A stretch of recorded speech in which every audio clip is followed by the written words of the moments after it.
Welcome back to the channel. I'm Paul Walker from SpoiIers. It is a stormy Thursday here in New York, which perfectly matches the absolute chaos unfolding in Port Charles today. We are breaking down Curtis going rogue, Isaiah's shocking alibi, Sidwell's lethal threat to Willow, Alexis dropping adoption bombs, and a deadly plot from Lucas and Britt. Let's dive right into the madness. I cannot believe they are actually letting Curtis Ashford be cool again.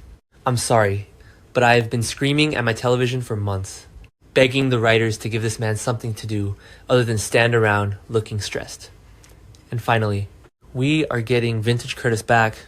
Let's talk about the scene with Jordan, because it had me jumping off my couch. Curtis is absolutely determined to take down Isaiah Gannon, and honestly, can you blame him? Jordan is standing there looking in the mirror at her injuries, and it is just heartbreaking. You can see the exact moment something snaps in Curtis. He tells Jordan that acting district attorney Justine Turner failed to get a warrant, and my immediate reaction was, of course she did. I mean, what does the Port Charles DA's office even do at this point? They are completely useless. Justine says she needs probable cause, motive, and evidence. So what does Curtis do? He decides he's going to use his old private investigator skills to get it himself. Am I the only one who is absolutely here for PI? Curtis making a comeback I've been watching since 2015. And this is the best thing they've done for his character in years. Remember when he used to actually solve things and take matters into his own hands? Yeah, that's the energy we need right now. He has made it his personal mission to make sure Isaiah goes down for what happened to Jordan. And when Curtis gets that look in his eye, he is not going to stop. He literally tells Jordan that he is going to make sure Isaiah answers for it. But here is the thing that is driving me crazy. We, the audience, know that Isaiah didn't do it. Brooklyn is the one who hit the guardrail, so Curtis is about to go on this massive, intense manhunt for a guy who is actually innocent of this specific crime. It is going to be a disaster, but I am so ready to watch it unfold. Wait, I'm getting ahead of myself. Let's talk about Isaiah. Because his side of the story just threw a massive wrench into everything. Isaiah is stressed, he is worried, and he is updating Portia on what happened at the courthouse when Justine was grilling him. He straight up tells Portia that he is not going to frame himself for something he didn't do. And honestly, good for him. The cops are looking at the scrape on his black BMW SUV, which happened in a parking garage. And they are using that as their smoking gun. Like, come on, a parking garage scratch. That's the oldest soap trope in the book. But the real bombshell is his alibi. Isaiah reveals that at the time of the wreck, he wasn't even on Route 91. He was doing a house call. And who was this house call for Lulu Spencer? I literally gasped. I mean, what on earth is Isaiah doing at Lulu's house on the night of the crash? He hasn't told anyone who the patient was, not even Portia, but he admits he went over to Lulu's house to give her a heads up, in case he had to use her as an alibi to defend himself. Will Isaiah have to divulge where he was that night? He absolutely will have to, because Curtis is not going to let this go, and think about the timing of this. Lulu is already drowning in drama. Dante just barged into her house to confront her, because he figured out Rocco shot Ross Cullum, and she's been covering it up with Cassius. Now, she's going to be dragged into a hit-and-run investigation. Because she's Isaiah's alibi, Lulu cannot catch a break, and honestly, she deserves some of this stress for lying to Dante. But I am so curious to see how Portia reacts when she finds out Isaiah was secretly at Lulu's. Okay, back to the point. We need to talk about the absolute train wreck that is Willow Kane. I know some people are loving this dark villainous Willow era, but personally, it is giving me severe anxiety. Willow heads over to Windermere to bring Jen Sidwell up to speed, and the tension in this scene was off the charts. First of all, we finally get confirmation that Sidwell is the one supplying the paralytic that is keeping Drew Kane locked in his own body. That makes so much sense, but it also makes the situation 10 times more dangerous. Willow has to explain to this terrifying man that her mother, Nina Reeves, is a complete idiot who accidentally stabbed Jack Brennan with Drew's dose. I was laughing so hard at how Willow figured it out. Nina didn't even tell her the truth. Nina just vaguely said Brennan took something he shouldn't have. And Willow, because she knows Drew missed his dose, put two and two together. It was very easy to figure out, but now Willow has to clean up Nina's colossal mess. And Sidwell, he is livid. He is very upset. And he delivers a threat that literally sent chills down my spine.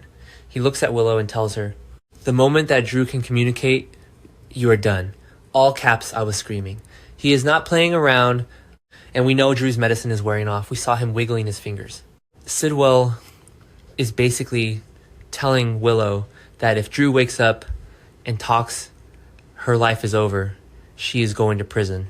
Or worse, Sidwell might just eliminate her. The panic in Willow's eyes. Caitlin McMullen is acting her heart out right now. But what does Sidwell mean by this? Is a late dose enough to let Drew fully communicate, or was Willow out of doses and needed Sidwell to deliver more? If she doesn't get that syringe into Drew's arm in the next few hours, Drew is going to tell everyone that he heard Nina and Valentine talking while Brennan was paralyzed on the floor. Willow is trapped. She has alienated Chase, she cheated on Michael, she paralyzed Drew, and now she is taking orders from a ruthless criminal at Windermere. I don't see any way she gets out of this without completely destroying her life. And honestly, I am kind of here for the downfall. And speaking of people whose lives are about to implode, let's pivot to the Quartermaine Chase household, which is just stressing me out on a whole different level. Alexis Davis meets with Harrison Chase and Quartermaine for an adoption strategy session regarding baby Phoebe. They are already approved to be foster parents, which is great, but then Alexis drops a bomb. She looks at them and says, "Call it off before you file for adoption." Chase and Brooklyn look completely shocked, and honestly, so was I. What could Alexis possibly mean? Why would you call off an adoption you are so desperate for? Then it clicked. I think she is referring to the private search they have been conducting for Phoebe's blood relatives. That makes total sense. It would seem completely contradictory after all, to pay private investigators to look for the baby's biological relatives when you are actively trying to adopt the baby yourself. If the court finds out they are doing a private search, it could complicate the legal process, or worse, they might actually find a relative who wants to take Phoebe away. Alexis is just trying to protect them, but the look of panic on Brooklyn's face was so telling. And let's be real, Brooklyn is already a nervous wreck because she is the one who caused Jordan's crash. She hit the guardrail, she kept driving, and now Isaiah is facing the wrath of Curtis Ashford. The guilt is eating her alive. Add this adoption stress on top of it, and Brooklyn is a ticking time bomb. Plus, we know Michael Corinth is lurking in the shadows, plotting to use Elaine the PI to set up a cheating trap to push Chase and Willow back together. Chase is out here shirtless in the park asking Willow to pull strings for the adoption, completely unaware that his marriage to Brooklyn is under attack from all sides. If Chase finds out Brooklyn lied about the crash and Michael's trap works, that marriage is over. Remember when they tried this kind of heavy manipulation storyline with Michael and Nell? Yeah, didn't work then either, and it's going to end in tears now. I just want Chase to be happy. But the writers absolutely refuse to let him breathe. Finally, we have to talk about the most intense under-the-radar storyline happening right now. Lucas Jones and Britt Westbourne are having a hush-hush meeting at General Hospital. And it sounds like they are plotting a murder. I am not even joking. Lucas tells Britt, we have to be sure, because there'll be no turning back, excuse me. What are they doing? Let's break this down, because the history here is deep. Lucas has stayed on living at Windermere, which is already a crazy setting, specifically so he can hopefully get some more of Britt's Huntington's meds to reverse engineer. We know Britt has been dealing with the shadow of Huntington's disease for years, and it is a terrifying diagnosis. Earlier they were out of the medication, but the theory is that Ross Cullum got more from his supplier. Cullum broke the 2 vials that were obtained by Marco Rios, which, by the way, Cullum literally killed Marco over Cullum is a monster. Now that Cullum is out of the hospital after being shot by Rocco, it looks like he has started up the doses again. So Lucas and Britt are sitting there realizing that Cullum is the key to these meds. But Cullum is a dangerous, corrupt WSB threat. When Lucas says there'll be no turning back, I truly believe they are plotting to take Cullum out. Are they going to steal the meds and let Cullum die? Are they going to actively eliminate him to wipe his threat off the map for good? Britt has always had that dark, calculating, Cassidy-adjacent edge to her. And Lucas is desperate to save his friend. I love seeing Lucas get a gritty storyline like this. He has been sidelined for way too long, and pairing him with Britt for a high-stakes, life-or-death medical heist is brilliant. But if they mess this up, they are dealing with a guy who kills people over vials of medicine. Cullum already has Dante and Jason wrapped up in the peer shooting drama, and now Lucas and Britt are stepping into the crosshairs. This whole episode was just a masterclass in setting up dominoes. Curtis is hunting Isaiah. Isaiah is dragging Lulu into his alibi. Lulu is hiding Rocco's crime from Dante.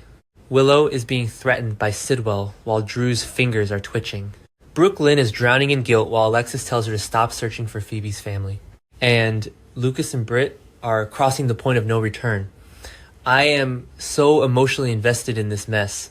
I don't even know how I'm going to sleep tonight. The writers are finally weaving all these separate plots into one massive collision course. and I am here for every single second of it. Let me know in the comments if you think Willow is actually going to inject Drew again, or if Drew's going to wake up and end her whole career. And seriously, do we think Curtis is going to figure out Brooklyn was the driver before he ruins Isaiah's life? Because I am stressing. Until next time, keep watching the drama unfold.